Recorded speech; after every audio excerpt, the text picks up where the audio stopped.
Hello, friends, and welcome back to 20 Questions With. For those of you who are new here, this is my fun way of introducing you to other costumers and costubers by asking them 20 silly questions. Today, we're talking to Jalea from JaleaWard. Welcome to my channel, Jalea. How you doing? Hi, thank you. Jalea is coming to us from merry old England, which is very exciting. Do you want to tell us a little bit about yourself and your channel and what you do and all that stuff? I can try. Hi, I'm Jalea. I've had my YouTube channel a couple of years.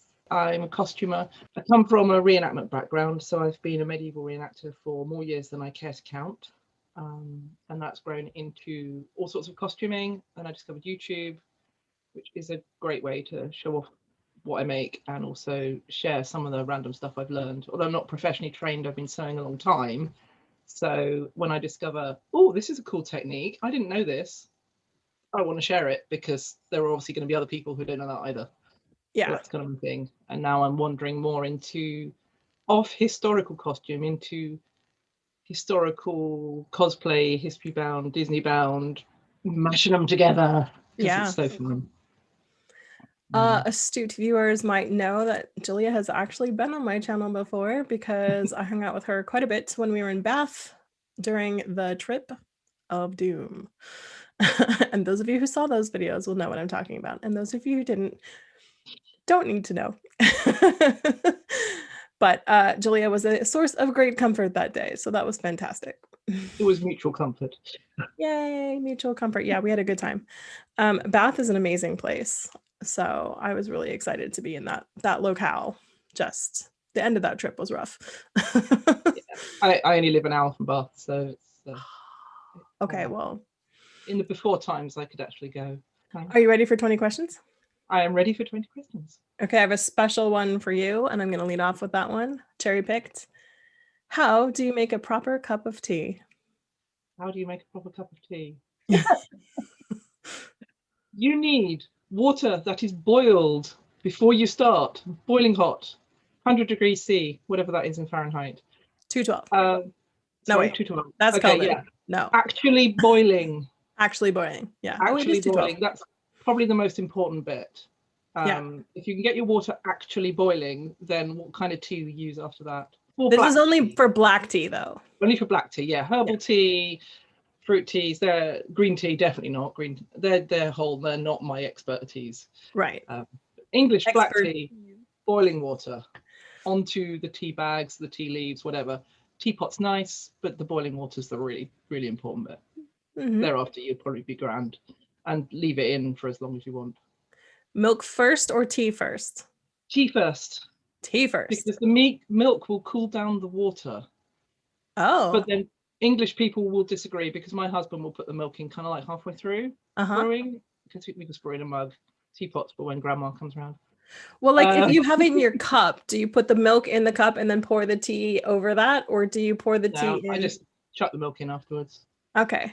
You heard it here, kids. Like, this is expert opinion from actual British person. We make strong, what we call builder's tea, as in the cup of tea you'd make for the builder if he was doing something or they were doing something.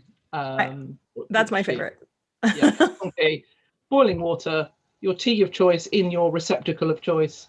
Boiling water, pour it as soon as it boils, as soon as the kettle clicks off. You've got an automatic kettle. So once it's whistled, if you've got a stovetop, straight in. Let it brew. I let mine brew for a couple of minutes. I'm a bag squeezer, but I get slapped about by purists. Yeah.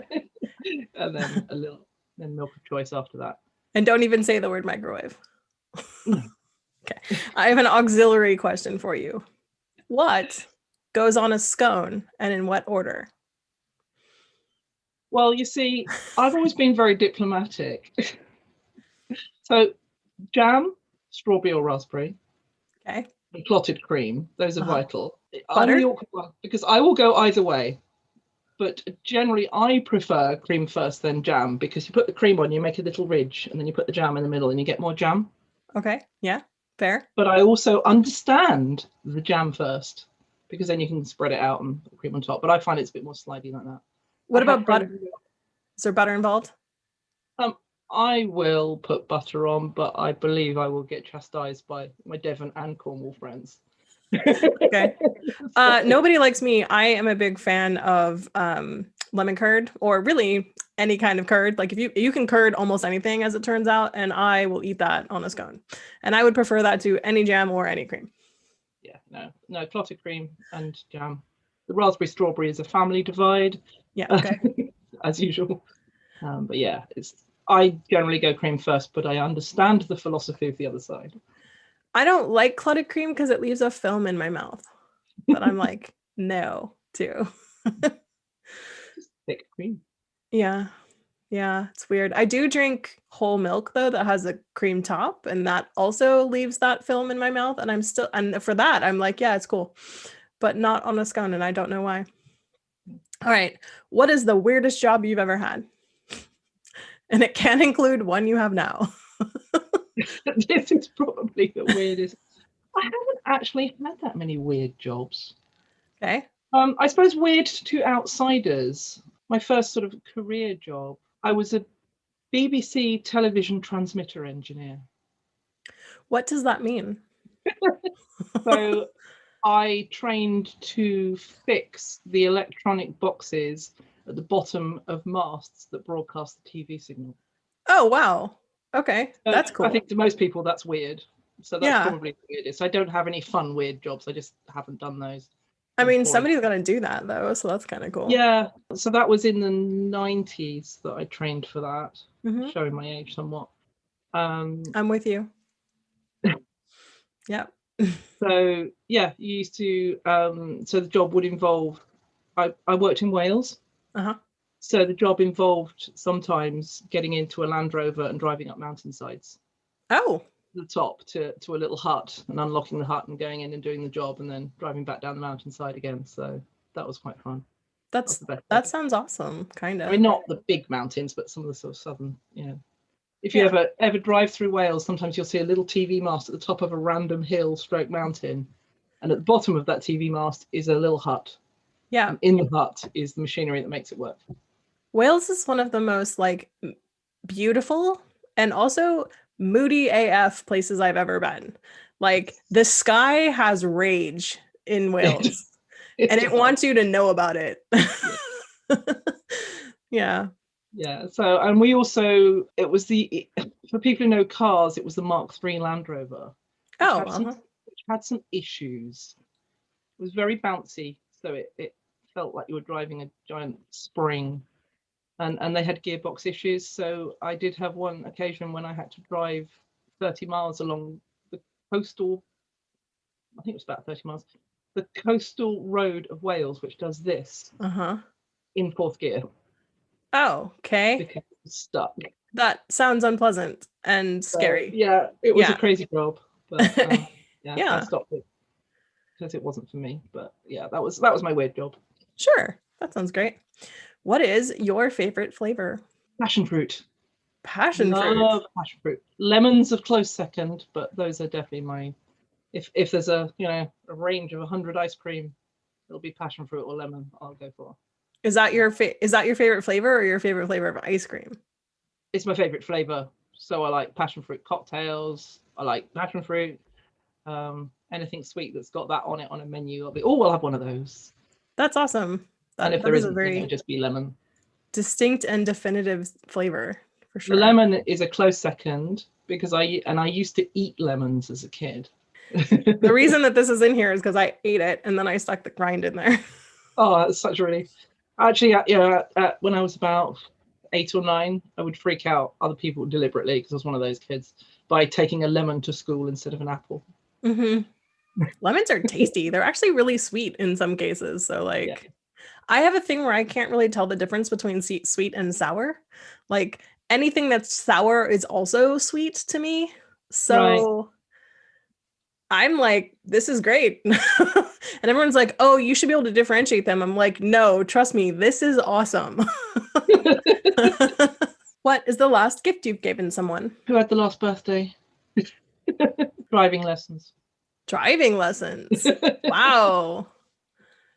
That's a pretty good gift. Well, I suppose technically my mother-in-law and my mother gave him driving lessons, but we sorted out the license. My daughter's just turned 17, so that would have been the last thing. Sorting out her paperwork. That's a solid gift. Yeah, it's kind of almost compulsory. So I think between the three as in my generation and the generations above, we have bought her driving lessons that she can't have because we're locked down. Oh, right. But Boy. it will happen. So. Yeah. I mean, she can't go anywhere anyway, so yeah. Yeah. Yeah, my husband and I had our anniversary last week, so I gave him a IOU for something awesome, whatever he wanted, but he couldn't think of anything. And then I also gave him Xbox money so he could buy more video games, because that is what happens with him. I make costumes and he plays video games. that sounds sad. Yeah, that sounds kind of vaguely familiar. Yeah. What did you want to be when you grew up? This is a weird one because I don't know if I ever really knew. But when people ask me, I used to say I want to be an astronomer. Oh, that's I kind of just picked something that would shut them up, because when you get anything sciencey, they're like, "Oh, that's nice," and carry on with their day. So I did like science a lot when I was a teenager, physics and did physics at uni. But I think when I actually got to university, I found that it wasn't really anything I was particularly drawn to, and I've never really known what I want to do. I'm just one of those people that's like, I don't know. I'm with you. I don't have a thing either. I can tell you that I am 3 classes short of a minor in astronomy. I kept taking astronomy in school because my major was politics, and because I had done so much like APIB work in high school, I didn't have to take very many classes in order to get that degree. So I have a minor in philosophy and almost a minor in astronomy, because I kept taking these classes thinking like, all right, I'm going to get to look at some stuff. This is going to be awesome. I'm going to see stars. We're going to look at telescopes. It's going to be, nope. Every single one of them is a math class is what that actually is. It's all lies. There's no looking at anything. I never looked through a single telescope lens. Every single thing was like, how many moles of gold are in the sun? And I'm like, I don't know. Like, and even when they do get to look at them, there's a YouTuber I watch, Dr. Becky. If you're into astronomy, she's great. And yeah, she never actually looks at anything. The most she does is write a program for a telescope 2,000 miles away to look at something. I thought my life was going to be like Hubble. Yeah. That is not what happened. And stupid me was like, okay, maybe I just have to take the next one. I took like 7 classes that were like that. And finally I kept, it's funny because my teacher is always on television, because he's, UC Santa Cruz is a very like famous astronomy school. And he's one of the people that they interview for all those like discovery shows and stuff. So I kept taking his classes thinking I was going to see what he was looking at on the Discovery. Nope, that's not what happened. No.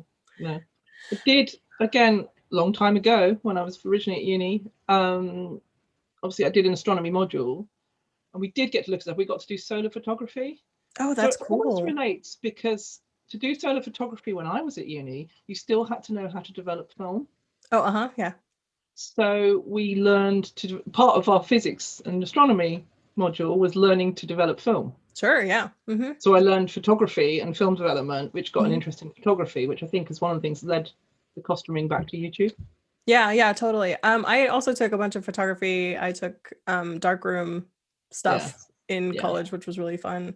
I kind of just a little bit miss darkrooms, just a little bit. Oh yeah, I they're super fun, and like it's fun to learn how to do like Photoshop, but on the paper. Like that's kind of cool. Like you can have a lot of like light manipulation fun in there, and I would use infrared film a lot and take pictures that come out backwards.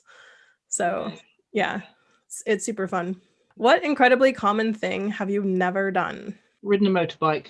Oh, Never ridden a motorbike or any motorized 2-wheeled vehicle. Do you want to? Not really. So my dad was a traffic policeman. So I grew up with tales of, he wasn't that bad, but hinting tales of gore and death on the roads. Yeah. So comments like, the police get to clear up the bits the ambulance men don't want. Fun. That sounds awesome. So I grew up with a healthy fear of motorbikes. And by the time I was an age where that fear kind of wasn't a problem anymore, I was just like, it's never never bothered me. I've got friends who ride, and that's great, but it's just never. No, you're good. It's fine. Yeah. I was signed up for motorcycle lessons April 2020. Oh, So I, like your daughter, did not get my driving lessons. What is something that a lot of people are missing out on because they don't know about it? apart from costuming. Yeah. The first word that comes through my mind is reenactment, because that's something that is just part of my life, and people Uh-huh. think that we're weird when we do it, but it is so fun. Yeah. Okay. And that whole, and my more general thought around that, I suppose, is getting out of yourself and just doing something because it looks fun instead of having to appear all the time, instead of having Yeah. an image, not having a modern image. Go Yeah. do something, put on a stupid costume and Yeah. learn some stuff about something that Is esoteric. yeah. Yeah. It's a big word for this time of the morning. Yeah. So I'm going to say reenactment.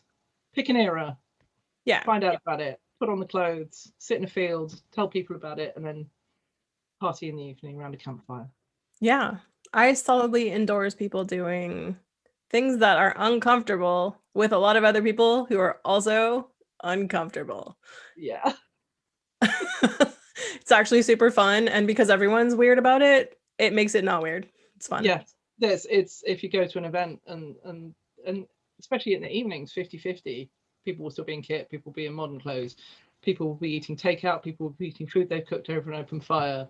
Yeah. People sleep in caravans, people sleep in tents. Do not consider that I am physically uncomfortable when I reenact. We have a bed, we have mattress, we have covers, we have sheepskin warm. We are comfortable. You can also like day trip some of them depending on where they are. Yeah, there are people who stay in a B&B. Yeah, it's fine. It's all good. And you can start small. Like I would say start with a Ren fair, maybe a Dickens fair or something like that. Go check that out, and then move yourself to something more real. Yeah, we don't have those really. So oh, interesting.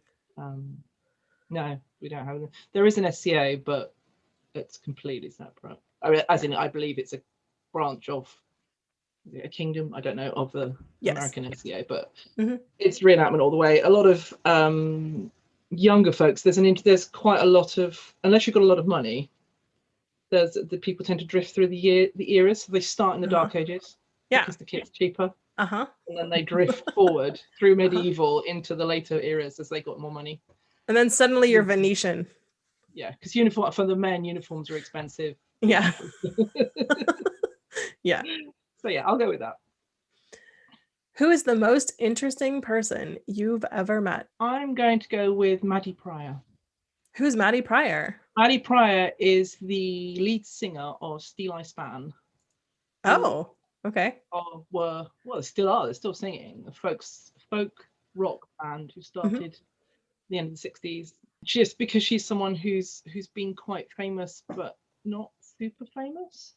Yeah. Because, like who's that? But people who know her go, oh, Maddie Pryor. You know, they were a breakthrough folk rock band in the 70s. I didn't discover them until much later, and she's been in and out of them. But she actually runs singing workshops, and she's been running them for 18 years. Excuse me, 18 years. And the reason I know that is because the first one I went to, I've only been to a couple. I went but one of them I was pregnant for. Oh, I remember her sort of, going, oh wow, when's baby due kind of thing, and did a singing workshop with her. And she's very interesting because of just that life of being a musician, being really successful, but not a superstar. I mean, I think people in England do fame differently than Americans do anyway. I remember listening to the Sirs, Ian McKellen and Patrick Stewart, talking to each other about how it's really weird when they go to America because they walk out on stage and they have to stop acting so everyone can clap for them. And the person interviewing them was like, well, what do you guys do? They're like, we act and then you guys clap if we're good. You don't clap just because we showed up. And I'm like, oh, yeah, okay. And I think also with the folk industry, it's very down to earth as well. Yeah. They're just people, because some of them will spend their whole careers, however successful they are, however many awards they win, they'll still be doing village halls because that's their people and that's what they do. We do a cool thing in America that I don't know if you guys do called house concerts. Do you have those? Maybe. Where literally a person who has a house agrees to open their doors to anybody who wants to come in, and they host a band. And usually when they host a band, that band stays at their house and they feed them and stuff. They do a performance. And so there's like, I don't know, I've been to ones that are like 20 people, and I've been to ones where there's like 70 people, but it's in a backyard, and it's kind of like they have like a bandstand kind of situation set up in their backyard because they do it all the time. But like that's as big as it gets. But you can see a lot of awesome folk singers in that way, because they just drive around like touring, and they don't have to pay for hotels, and they get dorm money everywhere they go. So, and the tickets are super cheap. You just show up and hand somebody a 20 and then walk in, and there's always some like potluck situation. It's fantastic. I've not heard of it happening in this country. Doesn't mean it doesn't. Yeah. Generally it's village halls. They'll do village hall tours and small venues. Yeah. People. So. What skill or talent would you most like to learn? To be honest, at my age, I've tried most of them that I'm interested in. Okay. If I could matrix something into your brain, what would you want it to be? I'd like to be good at rather than bad at. Yeah. Playing the guitar. Oh, hey, yeah, that's a good one. I learned when I was a kid for a couple of years, classical guitar. Mm-hmm. And then I started lessons again just before the before times, just before the world changed. But I'm very intermittent. I guess actually, I suppose the specific answer would be I would love to be really good at focusing on practicing music. Oh, because actually what I do is I do 10 minutes and then I get bored and do something else. Right. I mean, that's how I do everything. To be able to really be able to play the guitar would be amazing, because I don't think I'll ever make it. I don't have the focus, but I do pick it up and fiddle on it a while. Because I started lessons. My son had guitar lessons for a while, and then he decided he didn't want them anymore because kids, he'd tried it. It wasn't him. And the teacher had a slot, and I said, hey, could I start? So I started, I did a term, so like 3 months lessons, and then I broke my wrist. Oh, no. And then when my wrist healed, I had a couple more lessons, and then the pandemic started. I feel like 2019 was the year that like everybody had some insane plan that got messed up. Yeah. It was like, I took a year off of work to go travel. We were going to travel. We had big plans for 2020. Big plans. Sigh. So we'll go with music. Okay. What is the best advice you've ever been given? Apart from go do the thing, which I'm sure everyone says, but it is good advice. It is good advice. I don't even know if this is advice I've been given or just come up with, but probably been given. If you don't ask, you don't get. Yeah. Which is something I've had to apply a few times. When I remember when I was studying, I did mature student study, and because I'd already worked doing the BBC thing, and I went back to uni to do computer science because I hated the engineering. Actually, it's terrible, and computers were becoming a thing. And because I'd been working, I knew some of the stuff that was in some of the courses. Mm-hmm. And all the other students were like, oh, moan, fuss about modules. And I just went, can I not do that one? Can I do this more interesting one instead? And they went, yeah. Okay. And then other students going, how did you get to do that interesting module on robotics? I asked. Yeah. And the other one is to ask yourself properly, what's the worst that can happen? Yeah. Because very often it will be, I could be slightly embarrassed. Yep. Or really not much. Yeah. So those are kind of my philosophies. I guess that's one of the things that helped me do YouTube was, what's the worst that can happen? You don't get anywhere. Right. Nobody watches your stuff. You tried. Okay. I tried. I had fun doing it, which is becoming a big thing. I've got to enjoy doing it. So I do. Yeah, for sure. Yeah, I tell my husband the first one all the time because he goes to the grocery store and then he can't find stuff and he comes back and he's like, they didn't have this. And I'm like, did you ask? And he's like, no, I didn't ask. And I'm like, and then the next time I go, he's like, they don't have it. I'm with him. I'll go up to a guy. I'll be like, hey, do you guys have this? And they'll be like, oh yeah, it's in the other section. Let me show you. And I'm like, Just ask. Yeah, could be big, small, anything. Anything. Yeah. Just ask. You Oh, don't know. the guitar lessons. I mean, I'm an Yeah. adult. Asking a kids teacher, I mean, he's extremely good. He's a brilliant guitarist, don't get me wrong, but he totally keeps kids. But not many people are going around and asking, can I have lessons? Yeah. Yeah. Sure. Why not? If you left your current life behind and ran away to follow your dreams, what would you be doing? Really happy with my life, non-pandemic times, to be honest. Don't Great. think there's anything I would rather have. I'd like to add stuff like being able to travel, but within the life I have. Yeah. That's I mean, that's an answer. no, this is I'm privileged to live the life I pretty much want, I think. That's great. That's like the best answer. Like, Yeah. if you don't have an answer to that question, you won. Yeah, I really can't think of anything. This is it. That's great. What food is underrated or underappreciated? Pickles. Pickles are so good. Pickled things. Uh-huh. Not just like pickles, but anything pickled. Uh-huh. Pickled eggs, pickled fish. Remember how I can't tell the difference between sweet and sour?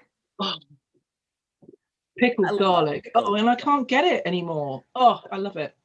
Just healthy snack. Well, healthy snacks, but not unhealthy snack. Yeah. Yeah, no, I love a pickle. Pickled eggs is one particular one that I love. You could learn to pickle. I could. But yeah, garlic's a pain because you've got to do all the little things. Yeah. I'd rather someone else did that. But yeah. Man, Japan was the place with the pickles because they will pickle like literally anything in that country. And I'm like, yes, this is my jam. My husband is like, I don't like this. And he's like, why are all vegetables pickled? And I'm like, because there's not a ton of them. This is fantastic. Yeah, pickled gingers is the, yeah. Yeah, for sure. What luxury is totally worth the price? I think if I go with sort of the first thing that leapt into my head, for me, it's electronics. My computer, having a good laptop that was really quite expensive, or a good computer, for me and for us, the way all of our family work is totally worth it. Yeah, because we get a lot of use out of them. So much of life happens on them. We're fortunate enough we were able to buy both children laptops, and it's been so worth it for them to be able to learn, stay social, stay educated, whatever, during this time. But also, I know they are a luxury, I know they're expensive, but just sticking an extra little bit of power or memory in my laptop is I have a Surface and I bought the top Surface. Like I was like, I want give me whatever is the most expensive. Just I want that, because also they go out of like topness super fast. So like you got to get it when you can get it. But like, man, that changed the game for me. Like everything in your life becomes easier when you're like, I mean, I'm a web producer, so already I'm like in my computer 24/7, but like having good tech is a thing. I am aware that it's a luxury because it is not cheap, but many people can't access it. But that's my luxury. I went to my power shower. Your power shower? Yeah. What is a power shower? Well, not a power shower. When we had the bathroom, we put a big shower in. It's actually a space and a big, lots of power coming out of that's my other one. The really, really good shower that was expensive, and we put it in. So worth it, rather than the little dribble over the bath that so many people put up with. Get a good shower. It's good for you. 4 people are using it every day. It's worth it. Yeah. What animal would you choose to be? No, I know this one. I would be a bear. That is exactly your animal. Bear. Do you know about this about me? No. Okay, so I have 2 forms of weird synesthesia things where if I close my eyes, people are a color. Okay. And sometimes, not always, but sometimes they're an animal, and you are a bear. Yeah. And I get really hype when I find out that their animal is the same one I think they are. Cool. Yeah, definitely. Mama bear. Yeah. At home. Yeah. I get accused of being a bear because I get an itchy back a lot, and so I demand scratches. You can eat salmon and sweet fruit all summer. You don't have to socialize if you don't want to. I'm very protective of my kids, but also I think they need to have their independence, get out of there. And you can sleep from November to March. What more could you want? Sounds fantastic. Yeah. That would be my dream. So yeah, big brown bear. Yeah. Well, a black bear would do, but probably a big brown bear. For people who maybe don't know, Jalea is also a costube mama. I get called no drama, costuming no drama mama, and you are a costuming mama also, like for the community at large. So True. Yeah. yeah, there's a lot of stuff she does behind the scenes that nobody knows about. So you all can thank her for making sure that costube keeps running beautifully. Have you ever had an imaginary friend? No, I haven't. I've had lots of cuddly toys that are friends, but I've never had an. I think my mum said that I may have had one when I was very small, but I have no memory of it. Interesting. It's really funny to me who has them and who doesn't. How superstitious are you? Not really. I play lip service to superstition. I touch wood, but sometimes it's this. Like how so?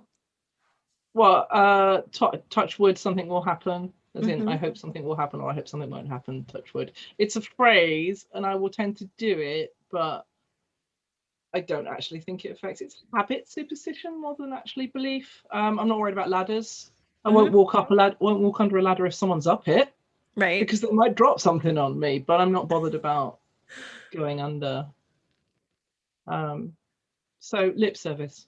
I might cross my fingers, but wish people luck. The only superstition I do have is when my family leave the house, I always want to say, see you later. Oh, I don't like leaving it on goodbye. That actually makes me feel weird. I have to say, see you later, see you this evening, whatever. That's a real superstition for me. But that's not a famous one. It's just. I make all my friends feel really uncomfortable and I'm like, I love you, bye. But I don't want them to, like, if something happened, like I want the last thing I said to them to be that. So yeah, I don't want the last thing someone said to me to be goodbye. Right. Unless rare occasions when I know it is the last time. But yeah.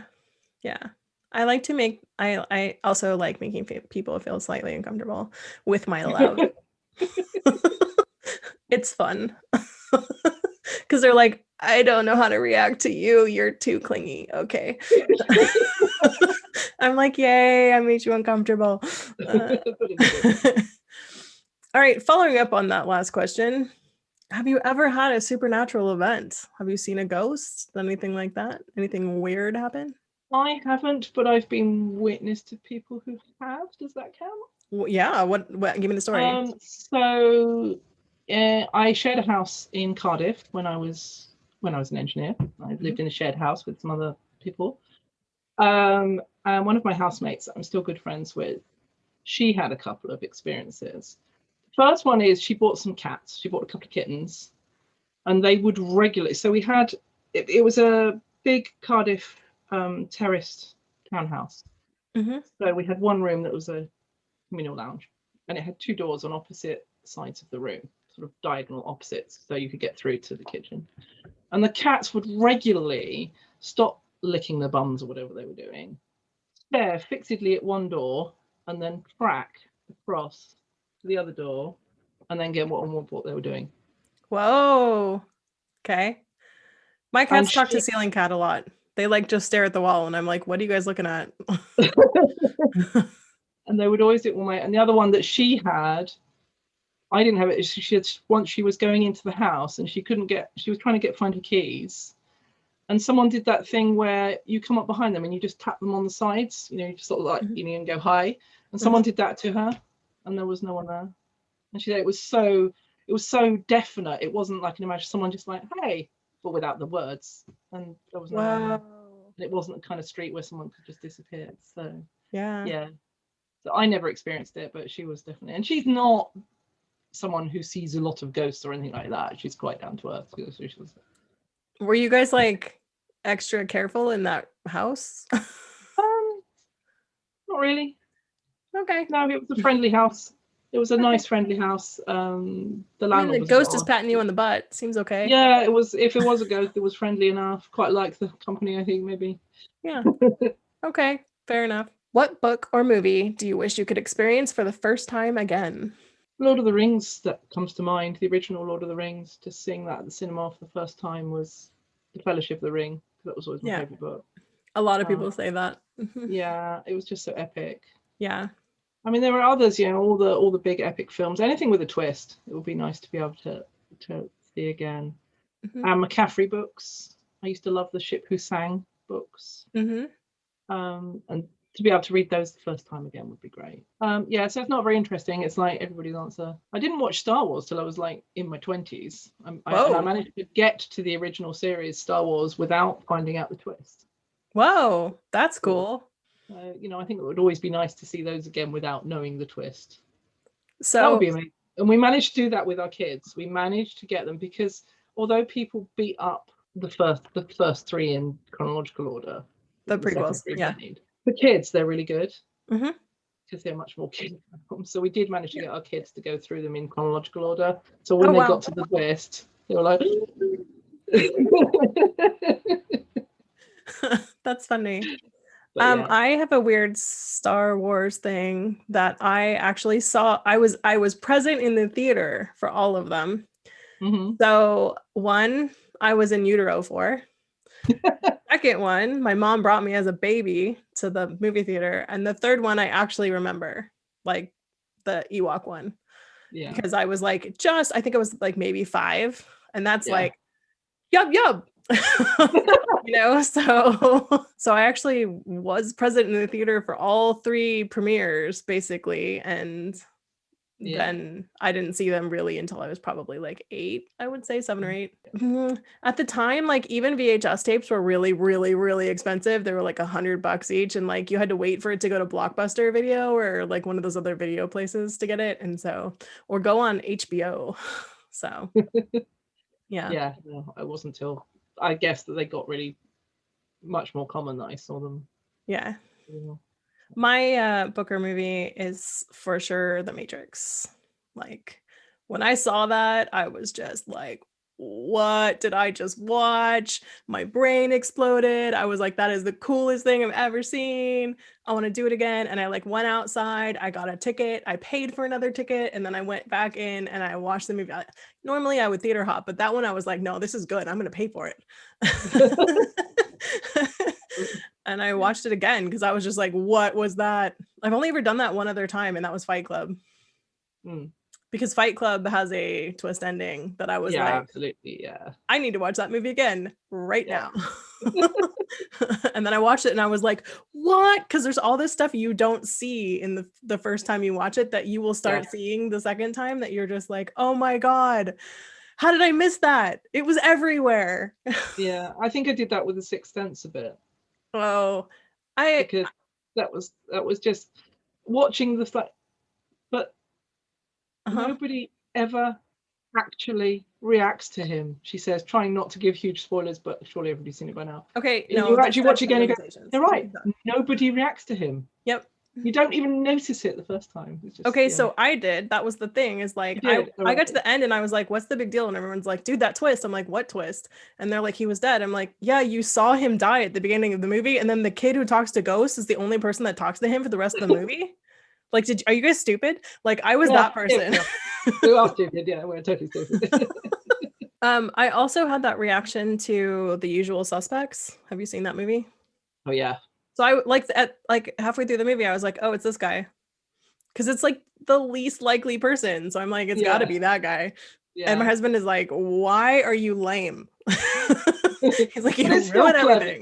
His interview, when he's with the interview he does at the end, is still really, with all the stuff. Oh yeah, it's still a great movie. But I'm like not a person who like usually gets fooled by the twist. Like usually I see it, but Fight Club, I was like, what? Yeah. All right.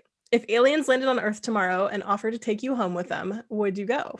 Probably not, because I like my life here. Referring to earlier, I'm happy with my family. If it was the Doctor Who and I could take my family with me and he'd bring me back, or she would bring me back, then maybe, then I'd go. But what if no family but you get to go back? Sorry, no family but I get to go back. Yeah. Only if I didn't miss any time. All right. That seems like a thing that could So, happen. if it was the pure Doctor Who, you can come with me and then you can come back to where we left, or like a day later or something. That's fine. Then then I'd go have the adventures. It's more what I'd leave behind than what I'd face. That's my boring answer. No. I mean, it's a solid answer. If you could commit any crime and get away with it, what would you choose and why? Everyone tries to give all these altruistic answers, and I'm like, I would steal money. Yeah, I was thinking kind of online bank fraud or something. Oh, yeah. You suddenly have £10 million in my bank account. Or like Office Space, where like it's microtransactions that just build up over time forever. Yeah, just because the money gets you everything else that you could possibly want. I don't think I'd do anything else. I was thinking like steal something from the V&A, but I mean, the V&A already stole everything from everybody else. Yeah, exactly.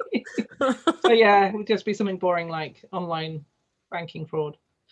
Oh, dude, I'm 100% behind that. Like, pick someone that we don't like. Well, it's like you get away with it, so like nobody ever knows it's you, and it's fine. So it's not going to affect anybody else. That's why I'm into microtransactions, because it skims off the top of everyone without anyone noticing. It's like, micro cents. So yeah. All right, this is your last normal question. What is your favorite section of the grocery store and why? The sugary stuff. Okay, fair. Okay. No, I'll tell you the weird one. My weird thing that I really like is I love ice lollies. Oh, frozen. I don't know what they're called in the US, but yeah. Popsicles. Yeah, fruit ones and pastel ones and ice creamy ones, and I love those. And frozen fruit as well, which I use and either eat or put in smoothies or whatever. So I'm actually kind of fond of the frozen department. It's a treasure trove of it stuff. Is. Yeah. So we'll go with that because of its treasures. Okay, fair enough. I am hardcore cheese. Yeah. No. Cheese forever. All right, super controversial bonus question. You ready? Yeah, I'm ready. Is a hot dog a sandwich, and why? My general answer to this, when I've heard it before, is no, and neither is a burger. Oh. Because that annoys me when this American says it's a fighting words. Sandwich. It's a burger. That's what it is. It's not a sandwich. A sandwich is. I think of a sandwich. I think of a sandwich as bread from a bread loaf from a bigger thing. Okay. Cut to put the things between. That's probably how I would define a sandwich. But then I know there are edge cases. Yeah, sure. I mean, I feel like I don't think a Subway is a sandwich either. I think it's a sub. I think it's a baguette with stuff in it. Not a sandwich. Okay. That's fair. But yeah, I don't think a burger's a sandwich either, though. So So I have a question about the baguette, because like you said, it's 2 slices of bread, right? If you cut the baguette the other way into slices and then served like a sandwich with sandwich meat. Yeah, that would be little tiny sandwiches, because they'd be slices of bread from the bigger thing put together. Yeah. Is that a sandwich? It's a sandwich. It's just a very small sandwich. Yeah. So it's not really the bread that's your issue. No, it's the way it's cut and displayed. Okay. I think. I mean, I don't really have an issue. I'm not actually that bothered, but having to answer, that would be my defining point, that it's the smaller part of a bigger bread. I love all the different answers and the reasonings and people trying to go around my reasonings. Those are really fun. All right. Thank you for joining me today, Jalea. I will leave a list of her accounts down below so that you can go check her out and show her some love. If you like this video, please do give it a thumbs up and leave me a comment below about what you guys are up to, and I will see you guys in another video. Bye, guys. Thank you, Noelle. Thank you for joining me. Bye. Bye.